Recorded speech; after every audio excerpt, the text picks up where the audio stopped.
Berikut merupakan transaksi sebagian dari persewaan dan servis PlayStation Gold selama Mei 2019. Pencatatan jurnal umum yang tepat ditunjukkan oleh angka. Sekarang kita lihat di masing-masing transaksi. 2 Mei membeli perlengkapan kantor sebesar 5 juta secara kredit. Jurnal umumnya debit perlengkapan kantor 5 juta, kredit utang 5 juta. Nah, ini betul. Kemudian 6 Mei memperoleh pendapatan jasa servis dari pelanggan sebesar 3 juta.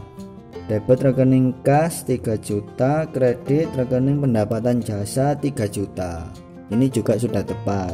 Kita lihat selanjutnya. 10 Mei menerima pelunasan piutang sebesar 2 juta.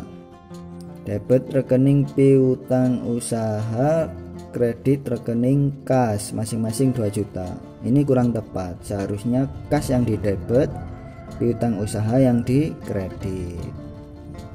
Karena menerima pelunasan sehingga kita menerima uang kan.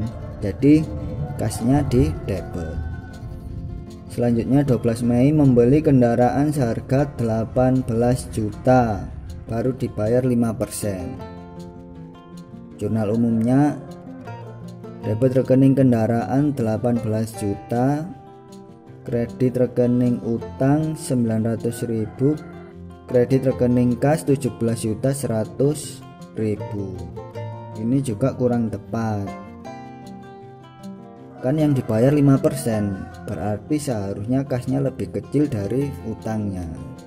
Jadi ini kebalik. Jadi jawaban yang tepat adalah 1 dan 2.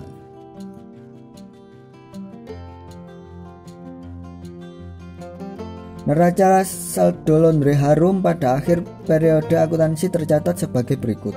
Setelah dilakukan pemeriksaan fisik pada akhir periode akuntansi tersebut, persediaan perlengkapan yang masih tersisa sebesar 1.500.000. Pencatatan kertas kerja yang tepat adalah. Nah, sekarang kita lihat bahwa perlengkapan yang masih tersisa sebesar 1.500.000. Berarti pemakaian perlengkapan sebesar 3.500.000.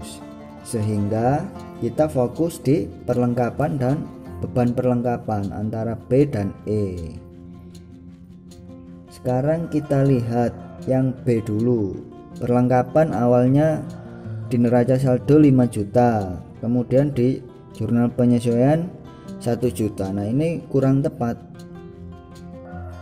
Seharusnya perlengkapan di jurnal penyesuaian itu kredit 3.500.000, sehingga di NSD tinggal 1.500.000. Terus masuk neraca di debit 1.500.000. Berarti yang B kurang tepat. Sekarang yang E, kita lihat beban perlengkapan di neraca saldo masih kosong, kemudian di jurnal penyesuaian 3.500.000, ini tepat.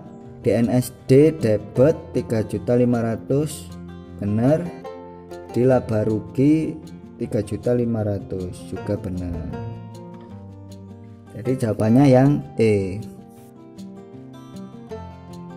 Pada kertas kerja Travel Harapan per 31 September 2019 tercatat data keuangan sebagai berikut.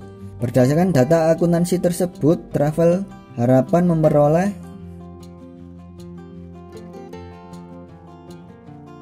Kita lihat nomor 33 ini kita diberi pilihan antara laba dan rugi.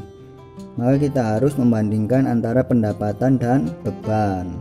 Jika pendapatannya lebih besar, maka usaha tersebut mendapatkan laba. Tapi jika bebannya lebih besar, maka usaha tersebut mendapatkan rugi. Nah, sekarang kita hitung seluruh pendapatan Travel Harapan. Ada pendapatan jasa 21.200.000, pendapatan sewa 12 juta,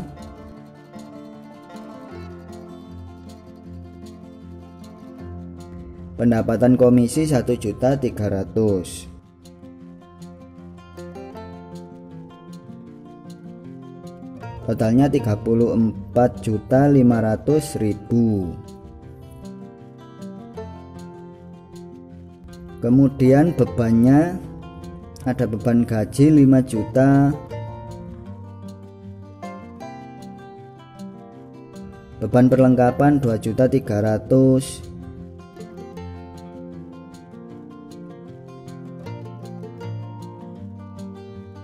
beban listrik 750,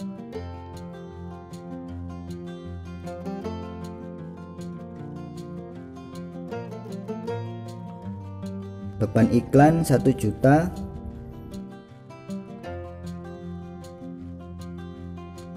beban penyusutan kendaraan 2.500.000,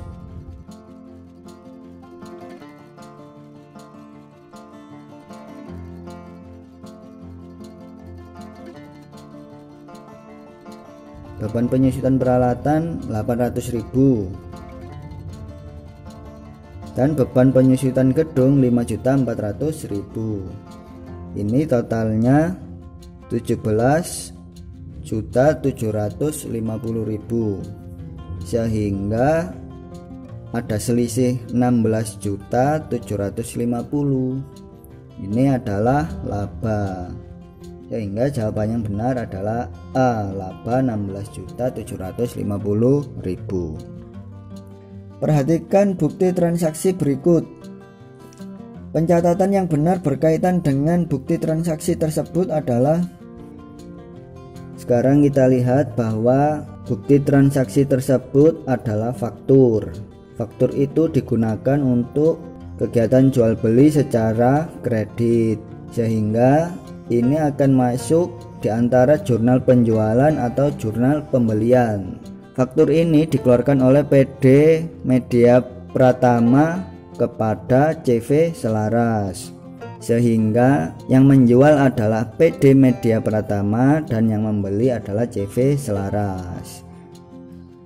Berarti kalau jurnal penjualan itu dicatat oleh PD Media Pratama, kalau jurnal pembelian dicatat oleh CV Selaras. Sekarang kita lihat yang A, jurnal pembelian, CV Selaras membeli barang dagangan secara tunai. Nah, ini kurang tepat karena seharusnya secara kredit. Yang C, jurnal penjualan, PD Media Pratama menjual barang dagangan secara kredit. Nah, ini yang benar. Jadi jawabannya C.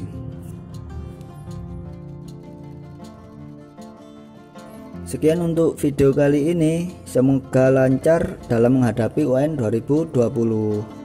Dah.